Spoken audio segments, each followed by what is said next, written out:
Be careful with the gifts you receive. They may hide things you'd never imagine.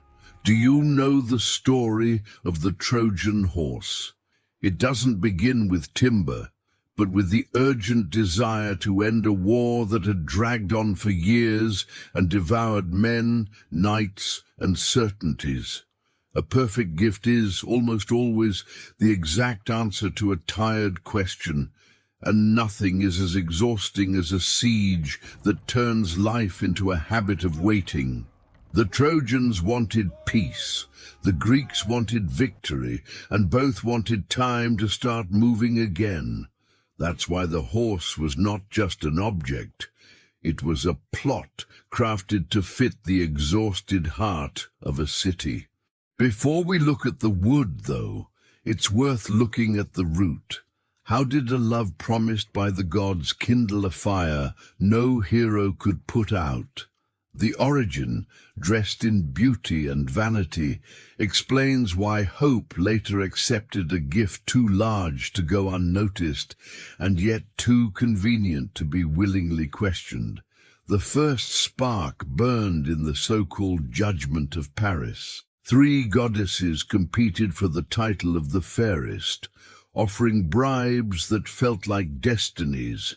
Hera promised power, Athena promised victory, Aphrodite promised the love of the most beautiful woman on earth. Paris chose Aphrodite, and the prize was Helen, who was already the wife of King Menelaus of Sparta.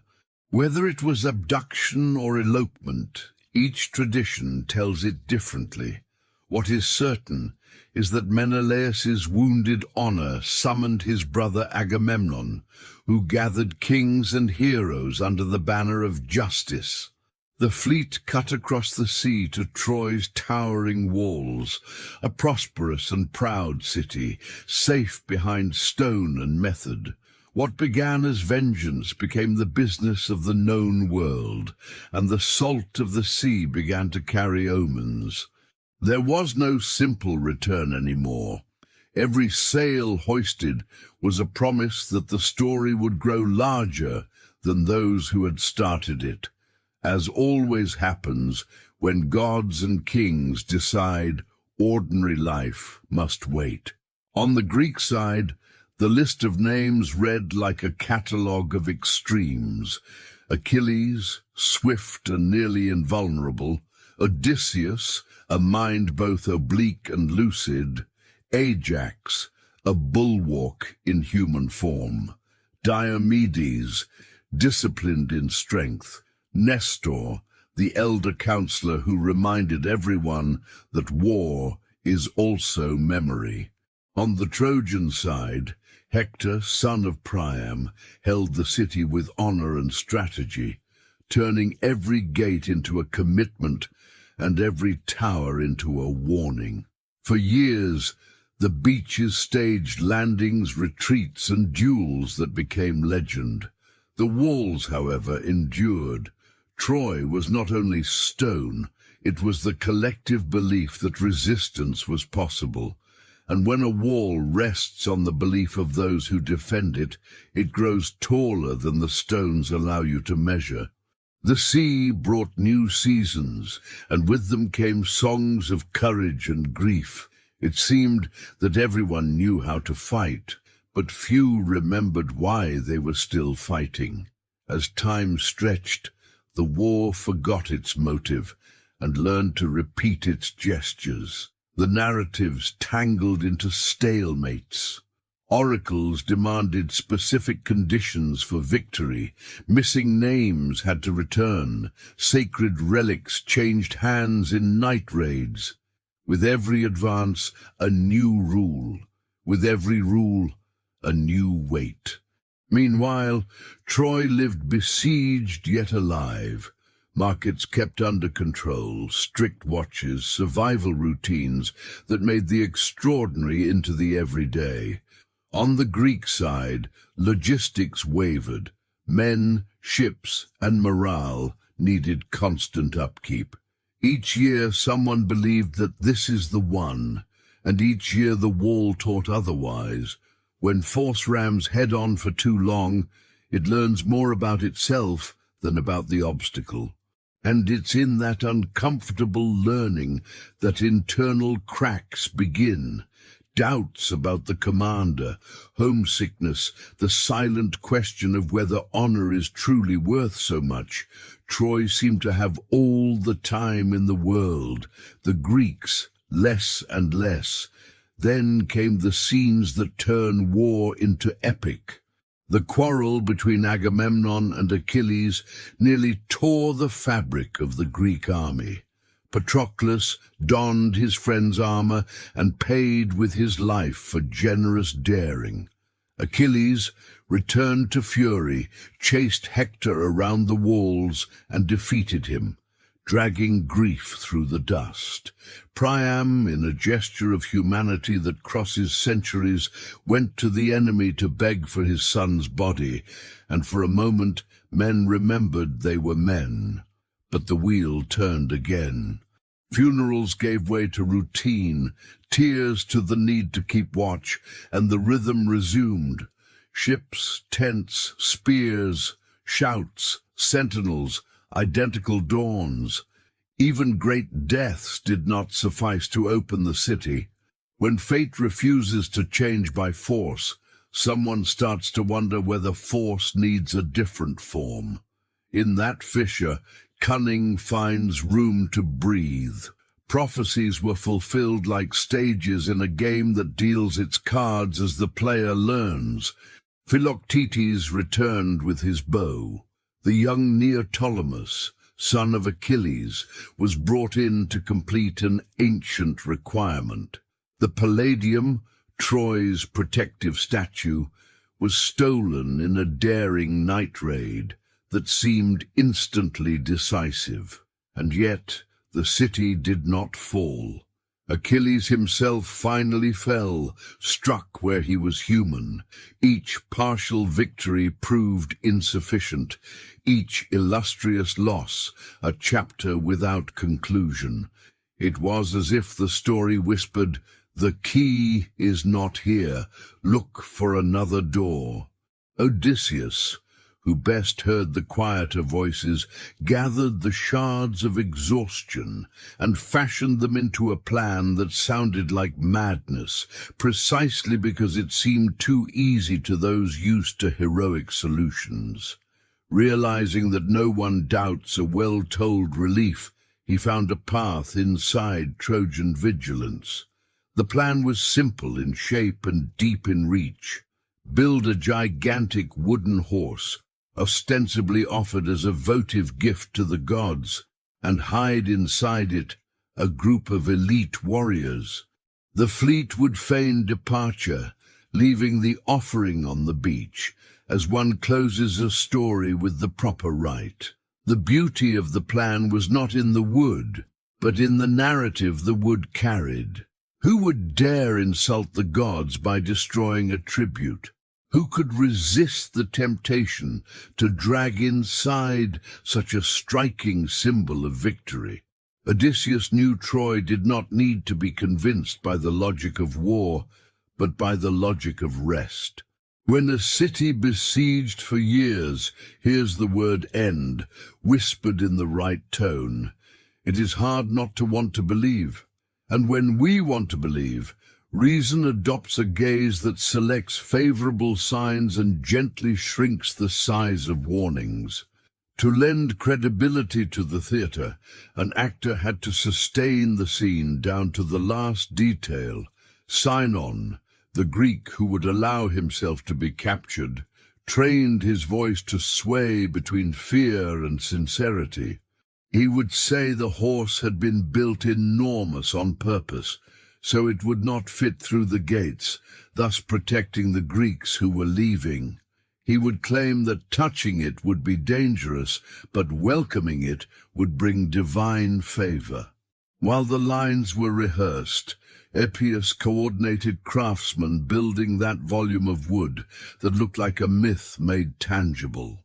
Inside, Odysseus chose companions by criteria of steel and silence. people able to breathe slowly, to wait without betraying their pulse, to cross the night without becoming a burden. For the plan to work, the lie had to walk as truth for exactly as long as needed. And few things are more convincing than a lie that fulfills the listener's desire. The day came when the sea turned into the stage for the trick. The fleet furled its sails, rounded the island of Tenedos, and vanished on the horizon, as if ending a play with a heavy curtain. On the beach remained the horse, statuesque between sand and rumour. From the top of the walls, the Trojans saw emptiness, where there had only been threat. It felt like a muscle letting go after a long spasm. You know when a house finally quiets after an endless visit? It was that, scaled to the size of a world. Messengers ran, onlookers gathered, arguments began. What to do with it? Was it a trophy, a trap, a rite, or a message? The entire city leaned toward the square like someone trying to hear their heart beat softer for the first time in a long while. And when breathing eases, prudence often gets distracted in the sway of relief. Debate boiled, as human as it was predictable. Some urged caution, burn the wood, pierce the belly, push it into the sea. Others called for celebration, raise the horse as a monument to resistance, living proof that the gods now smiled on Troy. In the push and pull, Sinon appeared with his ready-made tale, stitched to fit the audience's desires. He spoke of divine favor, of bad luck if the gift were profaned, of the Greeks' departure sealed by ceremony. His voice trembled just enough, and the argument settled like dust after a sprint. Cassandra, the prophetess doomed to speak truths and not be believed, raised her warning. But who wants to believe in a bad omen when the horizon is clear for the first time in years? The cruelest blow to prudence came from Laocoon, the priest who not only spoke but acted. He hurled his spear at the wood, and the hollow sound rang like a clear omen to attentive ears. "I fear the Greeks, even when they bring gifts," he warned, in a phrase that has crossed the ages as the definitive admonition. And then, as if fate had a taste for spectacle, serpents rose from the sea and killed him before everyone's eyes, an event read as divine punishment. A sign that should have reinforced caution became a green light for recklessness, because the reading chosen was the one that best matched the collective desire. Few forces are as persuasive as a shared longing to conclude a story in the pretty way. And when symbol speaks louder than argument, a city decides with shining eyes and tired ears. The decision to pull the horse inside was celebrated as the first joyful choice in a long time. To make it fit, they tampered with the very wall, opening space where before there had only been rule. That image, in fact, is the intimate summary of Troy's fall. To welcome the narrative it most wanted, the city adjusted the protection it most needed. The horse entered to songs and laughter, a guest of honor at a reconciliation feast. People touched the wood, commented on its grandeur, invented stories about the brightness of the future.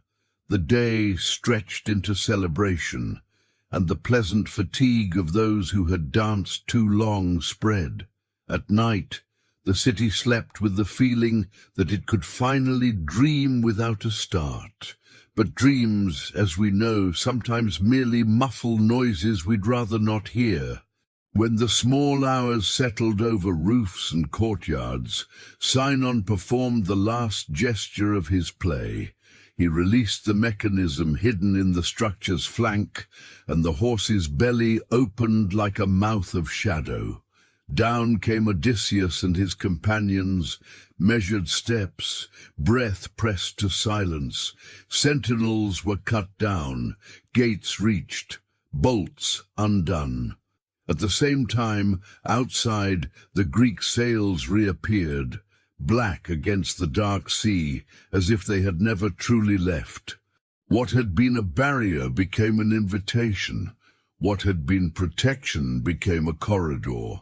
The city, proud of having resisted years of frontal assault, was taken by an inward move that felt almost delicate. It's striking how an ending sometimes arrives not like thunder, but like a click. The rest of the story was fire, iron, and lament. Houses burned, temples were profaned, the square became a crossroads of screams. Priam, the old king, fell by the altar, a scene that demands silence even when the world roars. Women were taken, children cried out names, the smoke swallowed, and soldiers on both sides became only what the night demanded. Amid the chaos, glints of humanity insisted on existing, as if the myth wanted to remind us that tragedies are also made of small choices. Every street offered a fate, and none of them was light. The city that had seemed indestructible discovered its strength had always lain where it had not looked, in the ability to say no to a story too good to be true.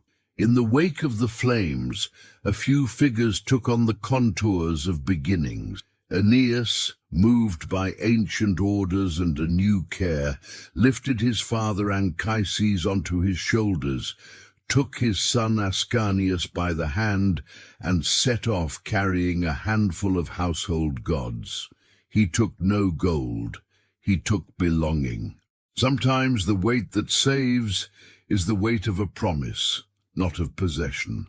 His flight traced the line of other narratives, whispering that endings are also bridges. Meanwhile, Andromache met captivity, Hecuba met ruin, Cassandra met the fate of those who see and are not believed. Troy broke into thousands of personal stories, and they, more than the blaze, truly tell the price of a decision that had seemed like mere ritual. The inevitable question imposes itself when the smoke clears: why did it work? The Greek plan was ingenious, but it would have been nothing without the Trojan desire to believe in the end. The wood was shaped to fit the gap between fatigue and hope. Confirmation bias, convenient reading of signs, urgency to close a cycle, everything conspired to turn an object impossible to ignore into a trophy impossible to refuse. The power of the horse was not in its structure, it was in the story it told, and the city wanted to hear. It is uncomfortable to admit that we fall less from ignorance than from will. But in that discomfort lies the lesson that remains when the details fade. The didactic part needs no effort to appear. Effective traps arrive, looking like gifts and with perfect timing. If an offer validates exactly what you want to hear, ask questions you wouldn't normally ask. If the decision demands haste, try a little delay. Good plans withstand examination. Bad plans depend on euphoria. Troy did not lose for lack of heroes. Heroes were not missing in any chapter. It lost because, at the crucial hour, there was no room for doubt nor credit for those who doubted. Laocoon's phrase, crossing centuries, reminds us that prudence is not fear. It is care with what sparkles in our eyes when we are too tired to see the edges. Trojan Horse became a metaphor precisely because it is simple and unforgettable, something beautiful on the outside and compromised within. It walks in modern disguises, at work when miraculous solutions demand little analysis, in politics when flawless speeches dispense with data, in technology when promising files open doors to intruders. In every version, the mechanism is the same. The story soothes, the gesture invites, the defense yields. The antidote is not to be paralyzed by fear, but to build verification rituals that survive the urge to believe. A culture that rewards questions is a wall that need not grow another meter to become safer. There is also an intimate reading, uncomfortable because it points inward. We all have invisible gates and lingering fatigue. We want a chapter to end, a doubt to cease, a relief to arrive. In that legitimate gap, easy solutions take on the perfume of destiny. The lesson of Troy does not command us to distrust everything. It asks us to recognize the power our will has to make risks look pretty. Sometimes the question that saves is the one asked when everyone is already celebrating, and it takes courage to be the voice that scratches the record at the exact moment of the refrain. Cassandra and Laocoon remind us that warnings do not win on their own. It is not enough to tell the truth. There must be room for it to be received. Credibility, habits of listening, environments where disagreement is not an offense. All this is part of the engineering that keeps doors in place. Troy had monumental walls, but it lacked the invisible structures that support a firm, maybe not. It is harder to build culture than to raise stone, and perhaps that is why the story chose to show the fall as the consequence of a quiet gap. When a warning finds no home, a city becomes a guest of itself. The outcome we know is not only the end of a city, but the birth of a persistent idea. What we destroy on the outside is rarely what brings us down from within. The Greeks won, yes, but the victory depended on understanding that the enemy also gets tired and also longs. That reading, less epic and more human, may be the most useful, because it invites us to look at our own rituals, our own gates, our own celebrations. Not every joy is a trap, of course, but every trap dreams of being joy. And if that dream is recognized, it loses the charm it needs to slip by. We return, then, to the beginning. Be careful with the gifts you receive. Not every gift hides an army. Some only carry noise. But the line that separates one from the other is drawn by the quality of the questions we ask when euphoria grips the pen. Troy fell in a night because it prepared poorly by day, because it confused a sign with applause, because it chose the most comfortable reading. In our smaller versions, the risk is the same, and so is the remedy: time, method, listening, boundaries, and the calm reminder that if a story is too good to be questioned, perhaps the first question to ask is why it needs so much for us to believe it. If this story helped you view the myth more clearly and apply the lesson to daily life, subscribe to the channel and turn on notifications. That way, you support the continuity of educational content and deepen conversations that make a difference. Thank you for following along this far.